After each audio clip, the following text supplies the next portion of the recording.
te leen baaw àq baal leen ñu àq tey nag moom am ngeen ay gan ñan la waa sapeur pompier bu Thiès seen i doomu ndey seen i dëkkaale donc yéen ñu tax a jóg moo tax tey ci journée bi ñu njëkk leen a choisir comme sama naataango bi na mu ko waxee jamono ji kan moo soxlawul chauffeur non je pense que tout le monde a besoin d'un conducteur kon nag mosoon naa fi taxaw at war na mat ñaar wala ñetti at ci gannaaw ci mbaar mi laa taxawoon ma ne chauffeur yi xamu leen seen bopp mu am ñu ma ne woon bu ko ci jaarati ma ne ko dinaa ci jaar lu tax ma ne chauffeur xamoo sa bopp ndax lan tey képp ku jóg moo xam malade moo xam kuy dem marché moo xam président de la république këru diine yi këru cosaan yi kilifa aada yi xale ndaw mag góor jigéen ñépp a soxla chauffeur fu way toll balaa moo mën a dem ak dikk foog chauffeur kon nag chauffeur yi yéen dañ leen a war a sargal ku nekk foo mënta toll war nga leen nokkel donc looloo tax nag tey ci journée bi ñu njëkk leen a choisir le choix a été porté sur vous comme ça ñu ñëw ci yéen mën a waxtaan ak yéen yéenay ubbi débat journée sapeur des pompiers bi sapeur pompier bi voilà donc nag waxtaan bi ñu ngi koy lal ci lii di accident ndaxte accident mooy li nga xam ne jamono ji moo ruube réew mi loolu nag dafay doon waxtaan joo xam ne ñun ak yéen dañ koy ku ci nekk danga ciy jëriñoo ndax accident pour mu mën a am ne nañu ñett la ba jiitu ne nañu mbedd mi la mbedd nag mën na doon tali mën na doon rang-rang mën na doon sax bayaal mais dañu naan mbedd mi la mbedd mi baax na baaxul mbedd la ñaareel bi ñu ne lan ñu ne oto la il faut mu am oto bi moo xam baax na baaxul waaye moom bokk na la deuxième cause bi indi accident ñetteel cause bi lu mu doon ne nañu kakay war muy chauffeur waaye ci ñoom ñett ñi ki ci gën a am importance mooy chauffeur bi ndax mbedd mi fa mu ne moom kese du créer accident gare routière oto yaa ngi nii gaare kenn mbëkku ci kenn parce que kenn utiliser wu leen kon man chauffeur bi may jël oto bi teg ko ci kaw tali bi di ko déplacer mooy waral nag muy indi jéeya kon nag l'artisan l'acteur principal d'un accident ñun chauffeur yi moo waral nag waxtaan bi ñu gën koo porter ici à la gare routière pour ngeen dégloo ñoo xel te xam ne liñ leen di wax nii ñun aussi ça nous incombe ndax ay oto la ñuy yor te ay chauffeur a ci ne ñun ak yéen ñoo bokk tali bi te fu jéeya amee ngeen wooñu fu ñu leen soxlaa laaj leen kon na ñun ñoo bokk liggéey bi léegi nag tali bi dafa am nu mu bindoo tali boo mënta gis dafa am ay normes yi lan la moo xam autoroute la ndax léegi ci la ñu toll am na route nationale am na nag ay route secondaire et cetera bu ci nekk dafa am yaatuwaay bu ñuy tuddee emprise donc emprise am dafa am luñ ciy rëdd nga xam ne tali bi day wax ak yow kooku yéen a ma ko gën a xam du lu ma leen di jàngal waaye dañuy yeesalaat rek ñu am dégg ngeen léegi nag ci kaw tali boobu nee nañu am na ay rëdd am na ay plaque muy les signalisations horizontales ak verticales waaye tam am na benn signalisation bu des mooy ki taxaw ci kaw tali bi moo xam ASP la wala gendarme wala policier kooku mooy matal circulation bi moom bu taxawee rek lële dafay daal di neutre la mu wax mooy am ba keroog mu fay jógee ñu appliquer la tegu ci kaw tali bi mais tali bi su baaxee su bonee oto bi su baaxee ak su bonee waaye yow nga nite mat nga xam nooy dawee ci tali bu bon bi te yor sa oto bu jagadi amaana sax jëye dina manqué waaye nag oto balaa moo daw il faut mu jag kooku nag nañ ko waxtaan ba pare mais nag jagadi mën na la dab ndax oto machine la mun ngay daw ba ci kanam mu am benn défaillance technique buy arrivé oto bi moo xam lu mel ni frein loolu yëpp dañuy dal donc situation boobu yow miy dawal yow yaa war a mën a fexe nooy maîtriser oto ba naxanteeg moom ba am noo koy wàccee ci tali bi te jëye du am waaye nag la ñuy wax le risque zéro n'existe pas risque zéro ça n'existe pas mais la fi indi waxtaan bi yëpp mooy nan la ñu war a mën a def ba nga xam ne il y aura moins de risques d'accident loolu mooy préambule bi introduction la pour ngeen am ñu mën a dugg ci waxtaan yi actuellement ñu ngi ci mois de mai tali bi wow na waaye nag fii ak ay fan wala ay semaine wala balaa mat weer dana taw incha allah te bu tawee niin yi ngeen di gis mu wowoon ci kaw tali bi bu ci njox tegee te tali bi setagul dafay doon rataxit day mel ni kànja donc première pluie toujours moom mooy indi ay jëya dans la circulation xam naa yéen ñi ci tali bi yéen a ma ci gën a xam toujours première pluie ci la jëya yi di am parce que ka amoon habitude pendant 9 mois muy jaw ci tali bu wow bu ñëwee benn jour mu bett ko muy taw amul réflexe ni tey sama pédale accélérateur ak sama pédale frein ni ma ko waree manœuvrer wutee na ak démb boo moytuwul dafay daal di in ay jéer kon nag yooyu dañ ci war a bàyyi xel ba nga xam ne bés bu amee précipitation ñun ñëpp nañu ñaaw njort ne tali bi tey nangootul lam ñu nanguloon démb lay ñett mooy yow miy dawal oto bi jàppal ni yow rek yaay nit képp koo gis ci kaw tali bi jàppee ko dof tant que yaa ngi nangu ne yow rek yaa nite te képp koo dajee ci tali bi dof la dof dañ koy moytu kon nag loolu mooy tax ëllëg soo nekkee ci circulation bi comme yow da ngaa nite respecter le code de la route oto bi day wax ak yow xoolal lam la laaj nga jox ko la mu soxla te ngay sooraale kay ñëw jàppal ne nitewul moytu ko bu ko defee moom it mu jàpp ne moom dafa nite mu di la moytu bu ñuy moytonte bu soobee yàlla lu bëri dina mën a saafara ci kaw tali bi dootul am. donc kii dañoo jàpp ne dafa accidenté donc mi ngi ni tëdd njaaxaanaay donc moom dina am ay laajte yu muy def dina am yu muy def pour xam ndax kii ànd nag sagom wala dafa taxali ko sagom loolu lay njëkk a cherché donc dafay dem ce qu'on appelle la recherche de la conscience. Allez-y. Tour de la victime waaw donc fi mu nekk nii day wër victime bi pour xool ndax nàccul ndaxte deret ci ñun dafa mel ni urus ci tëgg ni mu fonkee or ñun noonu la ñu fonkee deret donc saa yu demee intervention la ñuy njëkk a xool ndax nit ki am problème est-ce que d'abord nekkul di perte deretam léegi nag mën na koo perte deret bi di wal ci biti nga koy gis comme mën na koo perte muy wal ci biir yaram bi loolu dañ koy rechercher ba pare bu fekkee loolu lu mel noonu am na dañ koy njëkk a saafara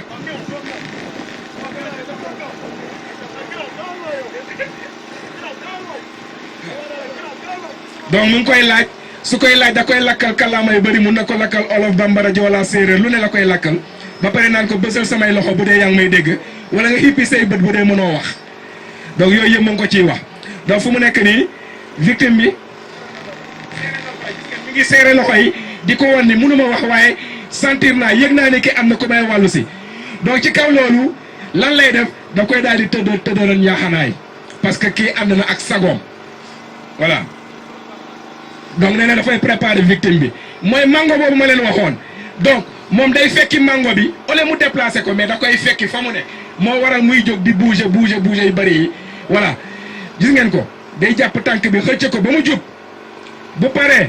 mu dégg ñëwaat jàppaat beneen tànk bi du tayal de day jógaat ñëw jàppaat beneen tànk bi indi ko ba mu daj voilà ba ñaar ñëpp aligné voilà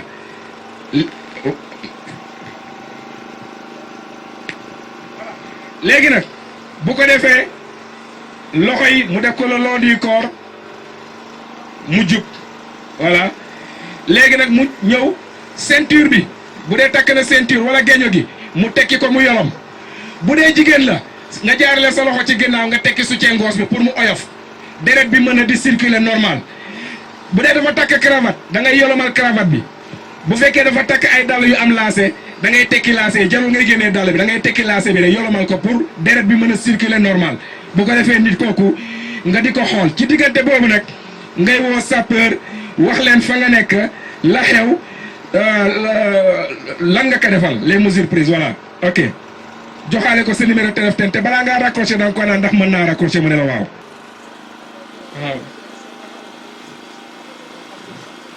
waaw numéro jël sama numéro téléphone 77 034 29 52 waaw maa ngi leen di signaler fii dafa am ku fi daanu quoi garage Thiès li précisément garage taxi yi fu ñuy gaare quoi waaw ku góor la.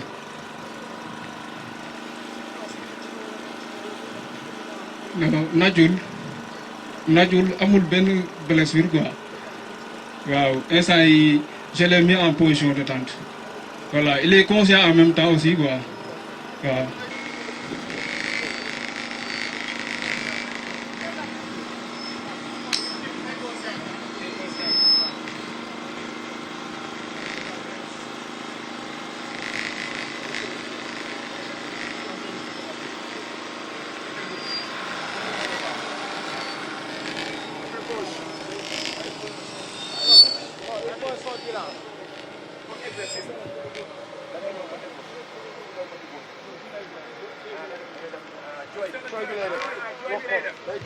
waa fi mu nekk nii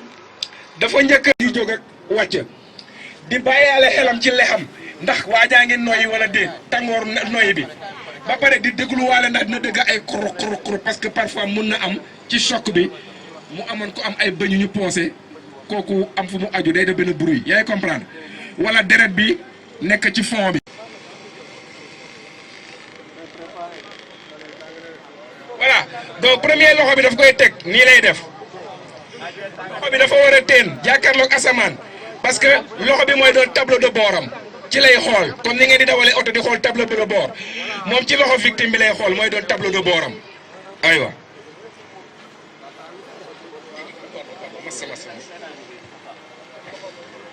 léegi mu jël loxoom ak loxo victime bi daal di ko yóbbu teg ko ci loxo victime bi ci lexu victime bi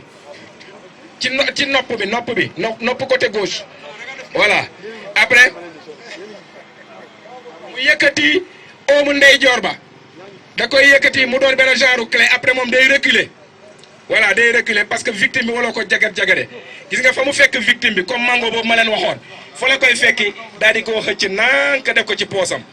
mangoog nànk bu ko defee ak yow loo tuuti lii soo ko xasee def Bombardier ci boppam soo ko xëccee mu fekk si la Y waaw oreille et les yeux waaw J-O-Y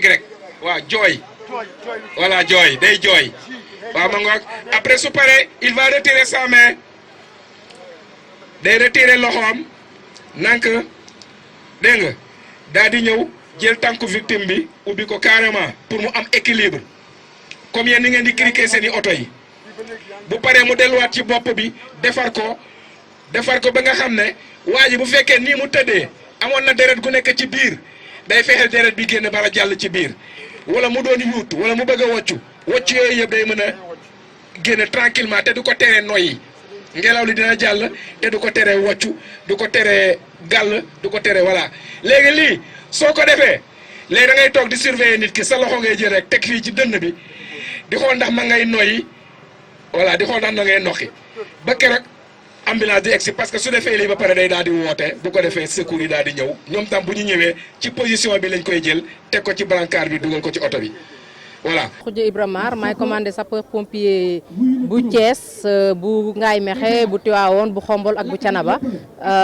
tey boo gisee ñu ñëw ci gare routière dañoo commencé li ñuy wax la semaine des sapeurs pompiers parce que au niveau national dans tout le Sénégal dañuy organiser li ñuy wax journée sapeur pompier boo xam ne le 12 lay commencé maintenant comme journée bi le 12 la ñun dañoo bëgg balaa journée bi ñu def des campagnes de sensibilisation gën a jege mbooloo mi gën a jege askanu Thiès moo tax ñu commencé ci gare routière bi nga xamante ne ni suñuy partenaire lañ ay chauffeur lañ di nekk ci kaw tali bi nga xamante ne ni suñu quotidien tali bi la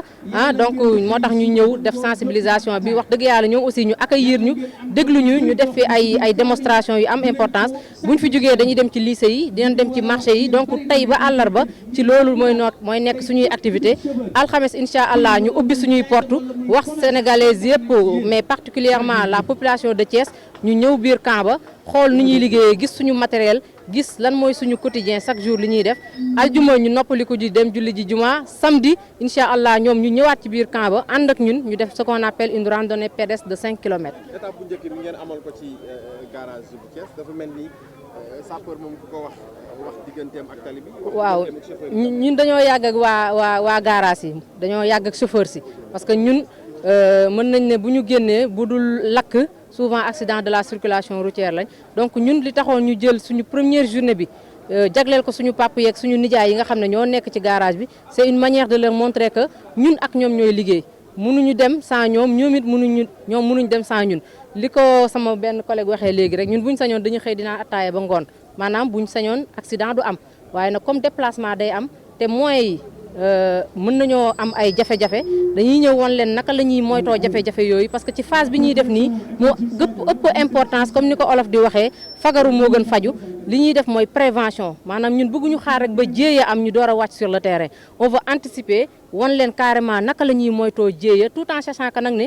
jéeya moom fi lañ ko fekk tant que dund mi ngi am oto mi ngi am déplacement dina am ay jafe-jafe dina am mais yàlla na tuuti te bu amee it yàlla na doon li nga xamante ne nii kenn ñëpp doon ci mucc daal nañ moytu daal li ma wax rek fagaru moo gën faju population Thiès ñoo leen doon soxla waaye tey dafa mel ni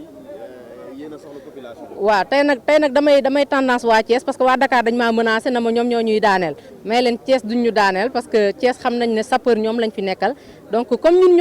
ñoo ñu daan woo ñuy ñëw tey ñun ñoo woote ñun ñoo soxla waa Thiès ñu ñëw fa jeudi incha allah ñëw ci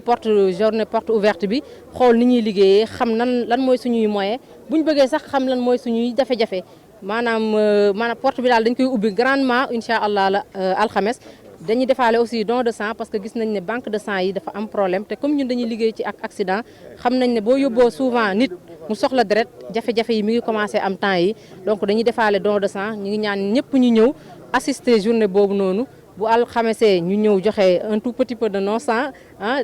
parce que li ngay mayee ci deret da nga koy xeeb waaye la muy sauver doo ko xam te loolu je pense que bokk na ci jaamu yàlla donc ñu ngi woo population Thiès bi yëpp ñu ñëw aljuma incha allah ñu noppaliku samedi aussi ñu ñëwaat comme ñun ay militaires lañ dañuy def sport donc samedi on va faire li ñuy wax benn randonnée pédestre bu 5 kilomètres ñuy woo population thiessoise yëpp nag te bëgg nañ aussi jël ndam li bëgguñu Dakar gagné ñu jërë ngeen jëf c'est pas pour rien ñu njëkkee suñu journée bi fii parce que comme li ma wax rek ñun ak ñoom dafa yàgg mais maa ngi leen di gërëm au passage di leen sant